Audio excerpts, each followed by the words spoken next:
Mindfulness with Kristeen, Mindfulness and Gratitude with Kristeen. Before we get started, as always, it's almost important to prepare you for participation. And then when we talk about mindfulness, it is very mindful to recognize the land that we're on. Mississaugas of the Credit First Nation, and we recognize that they're the rightful stewards and caretaker of this land. Um, and then also when we talk about mindfulness and gratitude, why don't we just look out our windows today? Why don't we take a walk, even breathe the cold, fresh air that the land is providing us, and reflect upon those who were on it before us and how we can maintain it for those who are going to be coming after us. Also, it's important to remember that when we are in the presentation with Kristeen, that you keep yourselves on mute unless otherwise instructed. You can always use the chat feature to chat with myself or Kristeen, or you can use the raise your hand feature to ask a question or a comment, and we'll unmute you. You can also just raise your hand physically, and we'll unmute you in that capacity as well. It's always important to respect one another and each other's perspectives. And just to let you know, this program is being recorded for a portion of the presentation, and then a certain segment of the presentation when we do the Q&A, it will not be recorded, and Christine will let you know when that is. So without further ado, I'm going to pass it over to Kristeen for her to take it away. Kristeen, the floor is all yours. Good morning, everyone, and happy Friday. This is the last session that we're having together as a group this year. And we'll find out about if we're continuing next year, but it's exciting. I think that as a pilot project to have started and for us to be able to come to the last day, it's really great. So I'm really excited to be here with you this morning, as always. And as Nabil said, it is a nice, beautiful, sunny day. If you don't have your tea, coffee, or some water, I've got my little snowman mug again. That's all. I felt a little cool this morning, so I put a little scarf on around my neck. My mom always said, put a scarf on your neck, a hat on your head, keep your socks on and mitts on, and even if you don't have a coat, it keeps the warmth in at the right places. But then she would say, but you got to keep your back warm and you got to keep your chest warm. So in other words, keep warm. Now, what I wanted to do this today really was just continue and end off so that we have a really nice feeling of having accomplished some mindfulness after the entire session. So we're going to start right away without me saying too much, and we're going to sit and breathe and acknowledge what's going on in the mind. We're going to hear the thoughts, maybe notice the thoughts, observe, but without judgment and criticisms. I just want you to be aware of your breath, if that's a choice, or what you're feeling in the body. I don't want you to react if a specific thought comes in. I would like you to really just sit with it for a moment and then, almost like breath, allow it to leave, and then be ready for the next, and then just let it flow again. So I don't want you necessarily to think of anything specific. However, we have been talking a lot about gratitude, and this is a combination of gratitude and mindfulness. So if you're finding your mind is wandering, there are a couple of things that I hope we've taken from this. Coming to a place of gratitude will bring you back into a place of focus, but also you can focus on your breath by just saying the words, I'm breathing in and I'm breathing out. So something's going to feel better than the other, or something's going to resonate more than the other. So some days I like to just focus on my breath. Other times I like to have a mantra or an affirmation or a focus. So I will focus on gratitude. I might even say the words, I am grateful for. So whatever you choose to do is completely up to you. I want you to get comfortable in your seat. Remember that you can put your feet completely down. If you're sitting straight up and down, really having your feet on the ground is vital to grounding and just having that sense of full awareness of the body. If you're sitting, not that you're rigid, but a nice tall spine. If you're laying down, just getting really comfortable. We're not trying to fall asleep, although if you do, nothing wrong with that. We're consciously aware of what we're doing, although we might allow ourselves, oh, I don't know what just happened. I have no idea, but that's okay. We're just going to allow ourselves to just kind of be for a moment with everything and just settle. So I think those are the instructions that I have for you for today. And oh, Gail, I think it's your, I know what's happened. It's your mute that's not on. So, okay, there we go.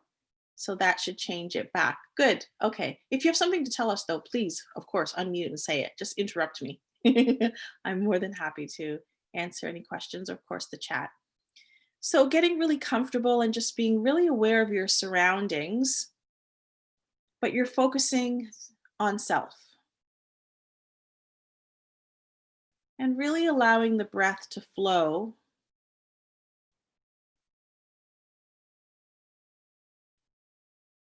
Just noticing what thoughts come into the mind. And just allow them to come in and to come out.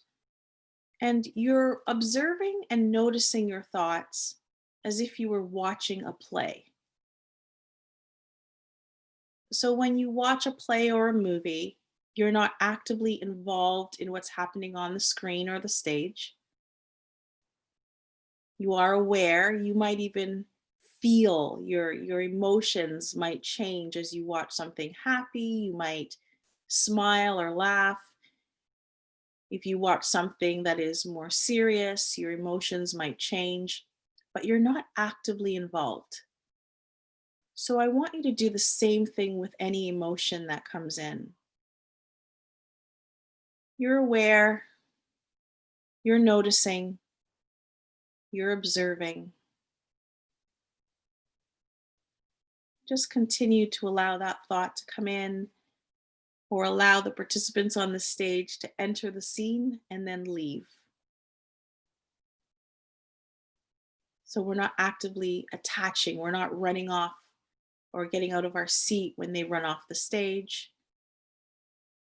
We're just watching.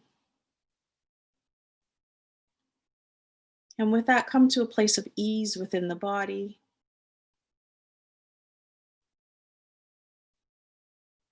Guide yourself back if you need to. And I'm going to allow us to sit. I'm going to put my mute on while you just notice and become aware without judgments or criticisms, with kindness and with compassion.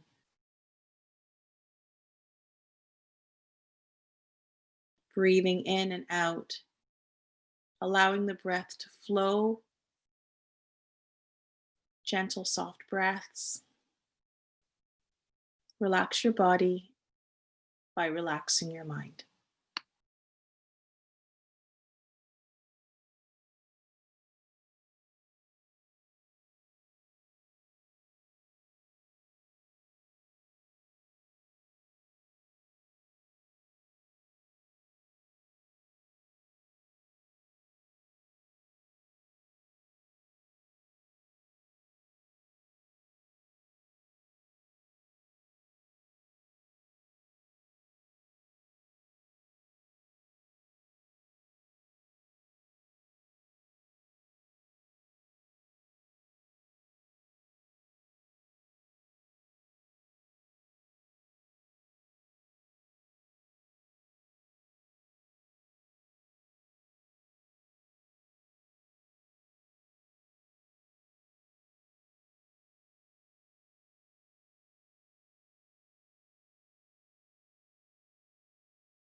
When you're ready, bring awareness back to your fingers, your toes, maybe opening the eyes. Take a nice big breath in. Feel free to sigh it out. Let's do that 2 more times. Breathe in, fill up the chest, fill up the belly, let it out. And then again, I'm just going to talk for a moment about the texture of what you might have felt. Because what I notice is sometimes when I'm sitting in a place of mindfulness, because your thoughts are always coming in, and I'm sometimes pulling myself back to a place of focus. If I find myself come to a place where there's more ease, where I'm sitting and I feel as though there's not a lot happening, meaning I don't have that constant barrage of thoughts, I might feel something though, and my entire body reacts to a feeling. Or the same thing can happen with a thought. I can think about something that either makes me happy, my body responds. I can think about something that can make me sad, my body will respond by coming back to and refocusing and deciding, oh, I'm not going to necessarily take that path today. I'm going to bring myself back to the very present and take another breath here and stay here. I'm not going to go back.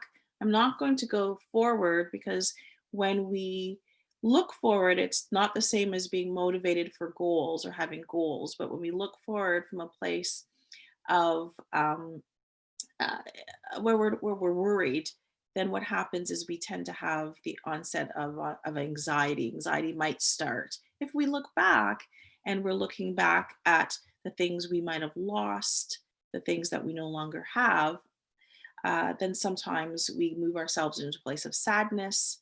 And, the emotions that we have are all valid. The mindfulness portion of our practice allows us to have non-judgment. So when I have those thoughts, those feelings, there's no judgment placed on them. I'm not criticizing myself for I looking back. So if you look back and you feel sad, you know, oh, I shouldn't have done that. That's not what I'm asking you to do. I'm asking you to acknowledge the thought. I had a thought, it made me feel this way. I looked back, and now I'm going to gently guide myself back to the present moment, take a breath, and maybe come to a place of gratitude. I'm grateful for this very moment that I'm in, and then breathe and then stay here, right here in this moment. In order to be happy, in order to experience happiness, we actually have to be able to learn how to appreciate the present moment. It's the only moment we actually have, is this exact very present moment. So as you go away into the holidays and you are sitting, and if you decide you want to continue your practice, or you already had a practice prior to joining this very short number of sessions of just mindfulness practice, then I encourage you to continue doing the same thing, where you don't judge, you don't criticize, and you use some of the tips where you're either pausing and just stopping, or you are focusing and bringing awareness to something around you or your breath, or come to a place of gratitude to maybe change perspective or what you might be thinking about or what the body is feeling. And with that, I want to go back into some of the, I'm not going to put up a slide, but let's go back a little bit and talk about the benefits of just gratitude as a whole. The benefits of mindfulness and the benefits of gratitude often there's so many parallels to both of them. They fit nicely together. When we're talking about gratitude, just coming to a place of gratitude every day, multiple times a day, just once a week, whatever it is, there's no set formula, actually can change what happens to the mind, and therefore what happens to the body. And I read a few things earlier in the series about how it's scientifically proven that not only that there was a study done with participants that had concerns with their heart, and there were two groups. a group that was given specific instructions about how to use and navigate their life using gratitude. So they were given tasks like writing a gratitude journal, just a few things every day or whenever in the course of a day, about what they're grateful about. Just writing thank you notes, calling people and telling them how much they appreciate them, just being grateful for the moment, finding things in your own life. So one group had all this information. The other group wasn't told anything. They each had similar heart concerns in each group.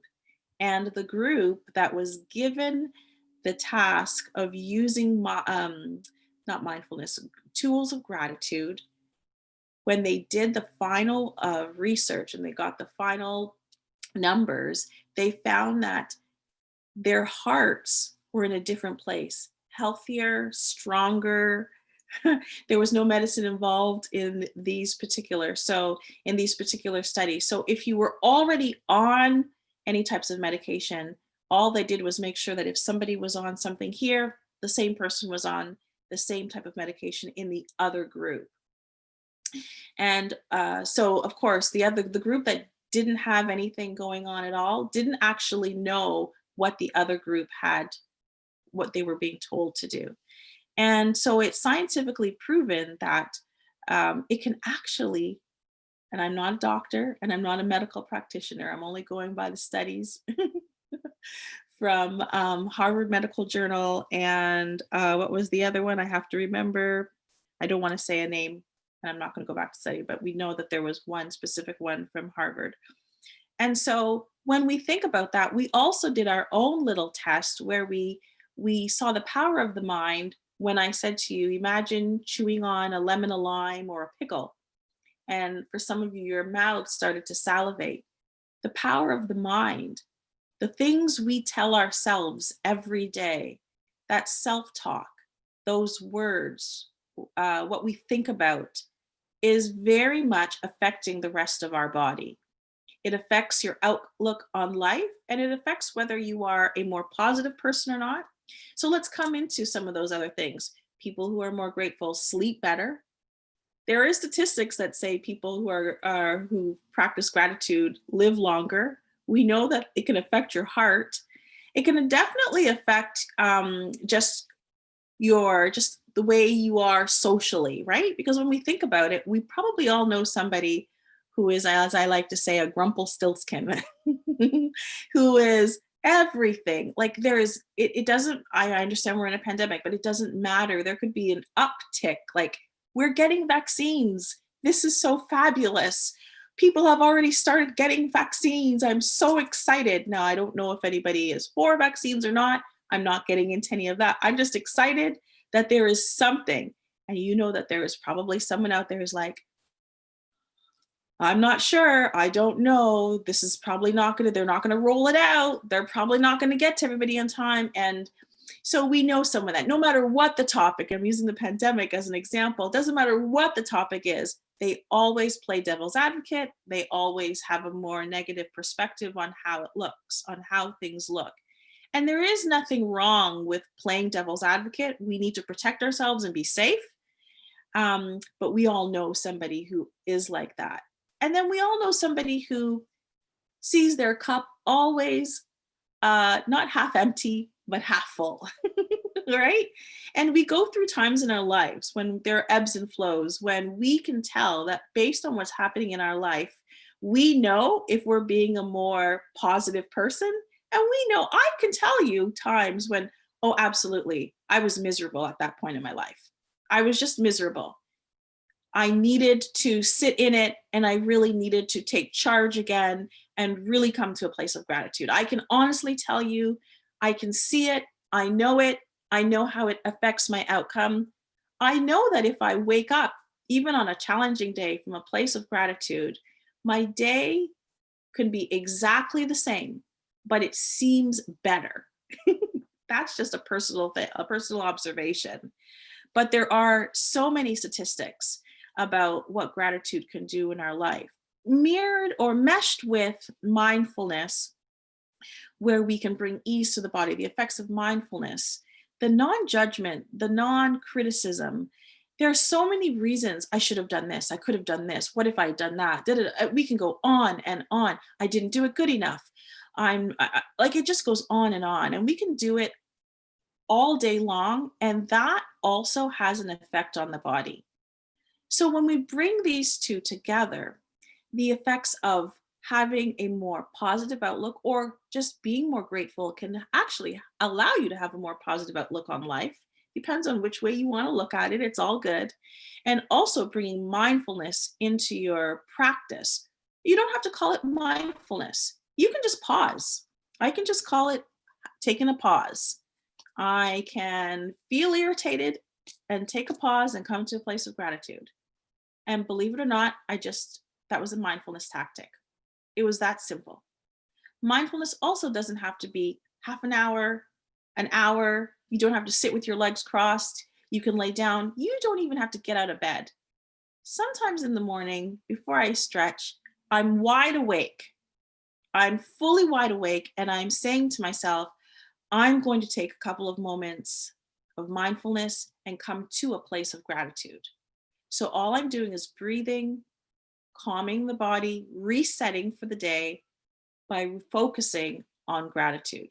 You can drive and decide that as you drive, you're going to be so focused on breath, your breathing, right, to bring yourself into a place of ease, and the road, the environment around you.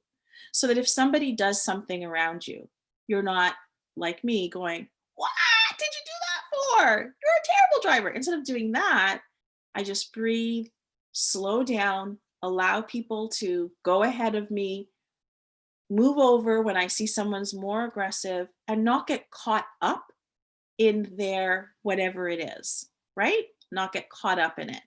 And that is a way of me using mindfulness to drive. I can wash dishes. So I'm going to just pick this up.